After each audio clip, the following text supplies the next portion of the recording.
The IRS has just confirmed that extra relief money will be going out to eligible Americans.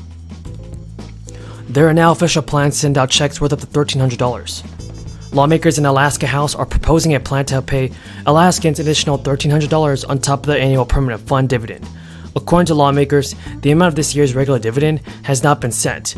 In a statement, the lawmakers in the House majority said the energy relief check would see and use some of the state's unexpectedly high revenue this year to pay residents so they can offset rising fuel costs, record inflation, and recovery from the crisis. Alaska revenue officials are expecting hundreds of millions of dollars in new revenue. Now, the new plan would cost the state $875 million. The Alaska representatives also told reporters, between the negative economic effects of the crisis and escalating energy costs, residents are suffering. But friends, this is not the first time lawmakers have proposed payments to people in Alaska, on top of the dividend. Experts have said that lawmakers were influenced by the 2008 program in coming up with the current plan. Like then, the payments would go to all eligible people in Alaska. The Republican governor has already proposed using some of the surplus to revenue to give out $1,200 on top of his proposal, and there may be some other financial relief going on.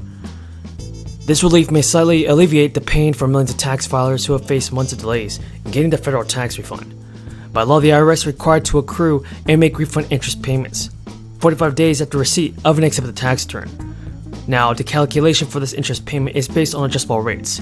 The current interest rate for delayed refunds is 4%. So for a $1,000 refund, you would get around $3.30 of interest for every month your refund is delayed. Poised to seize the future. Everybody, the press always asks me, why am I so optimistic with the way things are? Take a look at all these young folks. They're the best educated. They're the most generous. They're the people who have done the most. They're ready to volunteer, and they're the least prejudiced folks in the world. It's a new generation, and that's an underpinning. It gives me an enormous sense of, and I mean this sincerely, an enormous sense of optimism. We have everything we need right here in the Western Hemisphere, not only to point ourselves toward a future that is more... Hundreds of thousands of people that currently meet eligibility requirements are going to receive an extra $750 check in their pockets. Lawmakers have said these checks will help many low and middle income households.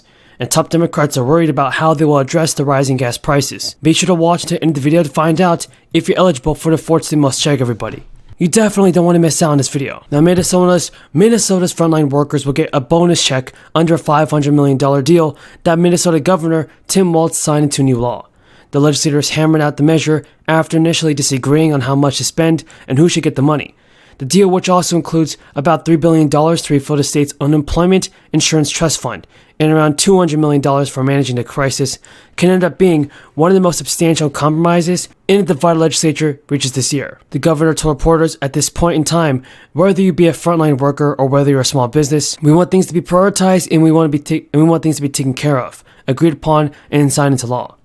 Now, how many people will qualify for the hero pay and how much they will get has yet to be determined, but state officials have estimated that around 700,000 workers will get around $750 each, but that could change depending on who applies, and it's ultimately deemed eligible. While it's possible to estimate the number of jobs in each sector the legislature included in the definition of frontline worker, from healthcare to public transit, it's hard to know how many of those workers meet other criteria, including being required to work in person. Now, a total of $500 million is estimated to be sent out to around 667,000 frontline workers. That amounts to $750 for each eligible worker, though the number could change depending on how many people apply.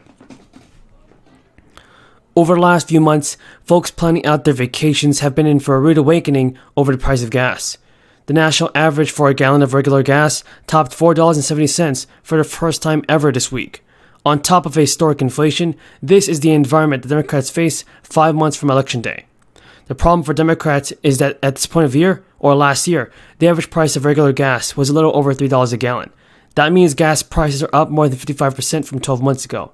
No other midterm cycle features a rate of increase anywhere close to that 5 months before the election. The latest polls show that 85% of Americans view the economy as either in fair or poor shape. The only midterm since 1994, when so many Americans thought the economy was just fair or poor, was 2010. In California, the Burbank Congressman Adam Schiff is calling for suspension of the federal gas tax, which would save you about 18 cents a gallon. He said for consumers struggling to get by, every bit matters, and it's also important to take action against oil companies that are making record profits right now. Gas prices have kept setting records, with the average price of regular gas well above $6 in Los Angeles and Orange County. Schiff introduced a bill that would put the federal gas tax on hold to the end of next year to make up for the loss in funding to the Highway Trust Fund. The bill calls for a 50% tax on oil company profits, which have soared this year. A Republican National Committee spokesperson responded with a statement accusing California Democrats of taking too long to seek relief for drivers. What are your thoughts on this, folk? Tell me in the comments down below. Do you think that President Biden is doing all that it takes to send the stimulus check, or do you think he needs to do a better job on this? Testimony. Let me begin the questioning with a question from Ms. Altman. As you know, I've just introduced legislation to expand Social Security benefits by $200 a month and to fully fund Social Security for the next 75 years by demanding that Americans who make more than $250,000 a year pay their fair share of taxes. As an example of the absurdity of the current situation, just as an example, last year the CEO of Apple made over $700 million in total compensation. He pays the same amount of money into Social Security as someone who makes $147,000 a year. Does that make any sense to you, Ms. Altman? Absolutely not. And the American people are very clear about this. They, as I say, they are quite in agreement with what you're proposing.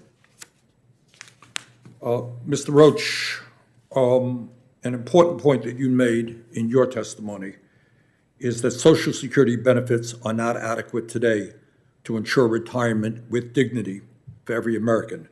You note that you have seen, as I have seen, seniors put food back at the supermarket checkout because they could not afford their grocery bill. How would the bill that we are talking about today help senior citizens better able to live with security and dignity? What would it mean to the average person?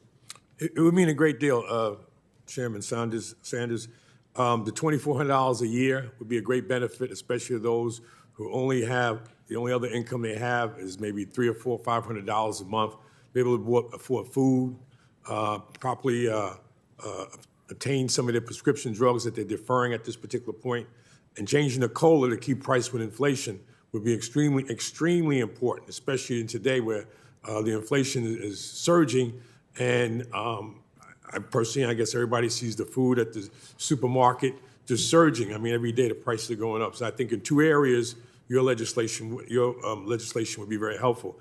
I just want to add to something you said. Jeff Bezos, the chairman of Amazon, only W-2 is $82,000. He's not even paying the $447,000.